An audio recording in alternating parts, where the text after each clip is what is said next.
to wonder if mindset really mattered. I thought that success was all about talent and skill set, but I came to realize that someone who is great at what they do can quickly be bypassed by someone who is less talented but more confident. Remember this, confidence attracts, but unbelief repels. So if you have a mindset that you are average or that you never get great opportunities, without realizing it, you are creating your reality. Many of the people you look up to, they are not super smart or super talented. You are just as smart and talented as they are. They just latched onto their dream and developed the mental fortitude necessary to keep going when they were feeling the frustration that you might be feeling right now. A belief can create the disease as much as a belief can create the healing. And I go, so the significance of this is profound because nobody talks about the negative belief. And I go, negative beliefs are powerful. It's called nocebo, as you mentioned. And as I said, they can cause any disease and they can kill you. Just because you believe you're going to die, you can die just from the belief. We always have to update our versions about reality because it's the only way that we adapt. Don't believe everything you've read or heard. It just may not be the truth. There's always a greater truth that you and I can begin to investigate. Surely someone in eternity has had similar problems as you and I, and they've gotten beyond it, yes or no? So study that person. You want to be wealthy? Study wealthy people. Don't just have some panacea that you're just going to get wealthy. Read about wealthy people and find out that they lost everything and failed miserably 20, 50 times. But what they had as a characteristic, a quality in their personality is they were persistent and they kept changing and they kept forgiving and letting go of the past and kept going. And sooner or later they ran into it, and when they had all the money they wanted, it was never about the money. It was just about that they could prove to themselves that they can do it. Stop rationalizing. Stop making excuses. Stop giving yourself little watered down assessments of where you're really at. Tell yourself the truth. Are you making yourself better? Or are you making yourself worse? Are you moving forward or are you moving back? Anything that you have that you feel is a negative, it doesn't matter. Anything you feel it's a positive, it doesn't matter. We're still the ones that make the decisions, and we're the ones that move the needle because no one's doing it for us. We want to change the world, we decide we're going to change it. We want to change the economy in our home, we have to decide. We want to change the amount of time we spend with family or live into our true purpose or be the woman or God or man God designed us to be. No one else is doing it for us. But what we can do is what you're doing. Gain capabilities from people who've already been there. Be a part of a group bigger than yourself.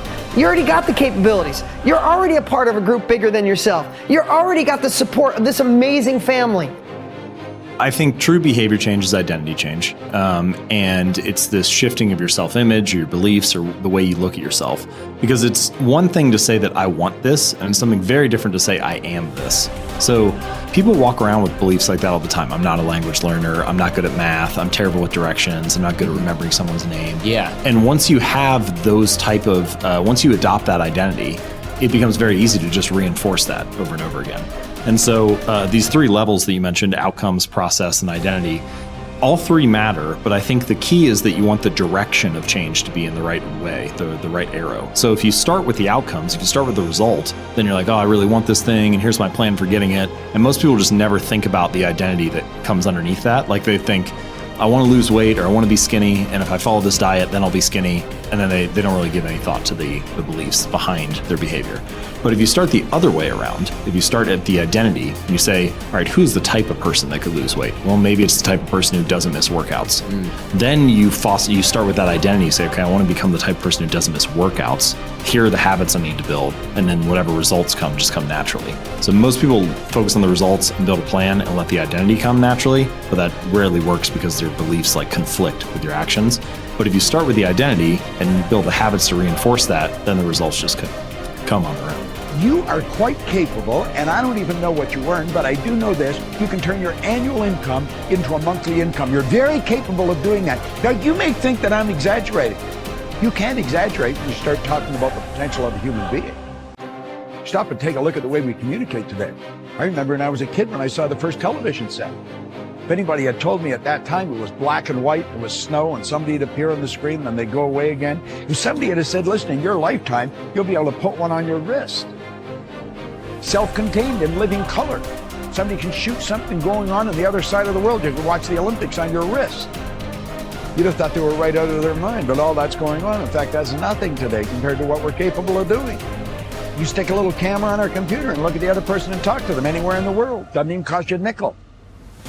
Are we moving ahead? I think we're moving ahead at a rapid rate. But I'm going to tell you something. The people that are taking this there are not letting the paradigm stop them. And I don't want you to let the paradigm stop you. I want you to stop and think of where you're going and what you're doing.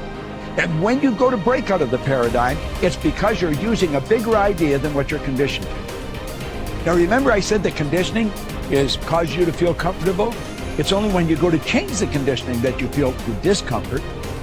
And when you get emotionally involved with it, you can be thinking of the change until you internalize it, nothing happens. But the second you internalize it, everything goes haywire. Why? You're dealing with the central nervous system. You're messing with the paradigm. You've heard the saying, habits die hard? Well, you put 1,000,000 of them together and see what happens. Yet it's like a wall, and you bounce off that wall, and you'll go back and live in your conformed or, state of bondage and justify why you should stay there. Don't let that happen. Absolutely refuse to let that happen. If you've got an inspiration to move, to quit your job, to start a business, whatever you want to do, step out and do it. I mentioned in another series that God's gift to us was more talent and ability than we'll ever hope to use in our lifetime. And our gift to God is to develop as much of that talent and ability as we can in this lifetime. The future belongs to the risk takers, not the security seekers. Life is perverse in the sense that the more you seek security, the less of it you have. But the more you seek opportunity, the more likely it is that you will achieve the security that you desire. Whenever you feel fear or anxiety, and you need to bolster your courage to persist in the face of obstacles and setbacks, switch your attention to your goals. Create a clear mental picture of the person that you would like to be, performing the way you would like to perform. There is nothing wrong with thoughts of fear as long as you temper them with thoughts of courage and self-reliance. Whatever you dwell upon grows. So be careful.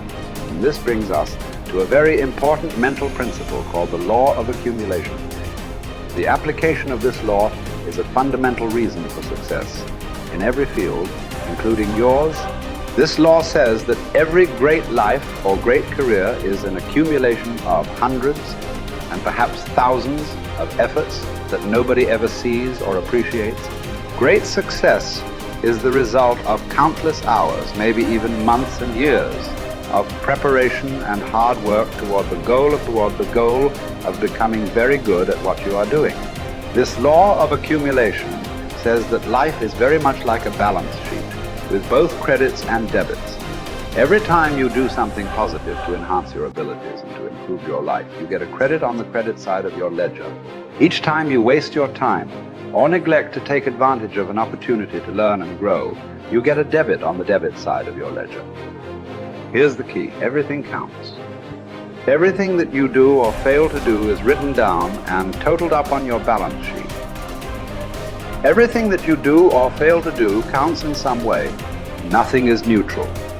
Everything is either moving you toward a better life or moving you away from it. Everything counts. A successful, happy, self-confident person is an individual who has consciously and deliberately built up a lot of credits on his or her balance sheet.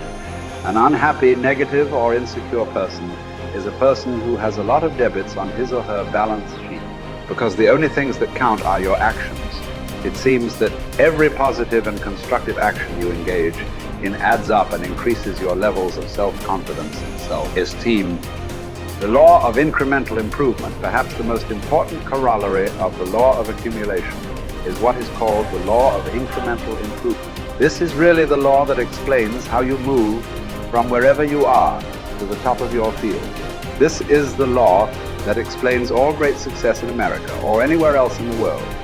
This law simply states that a person becomes good at his or her chosen field by improving incrementally, continuously, over a long period of time.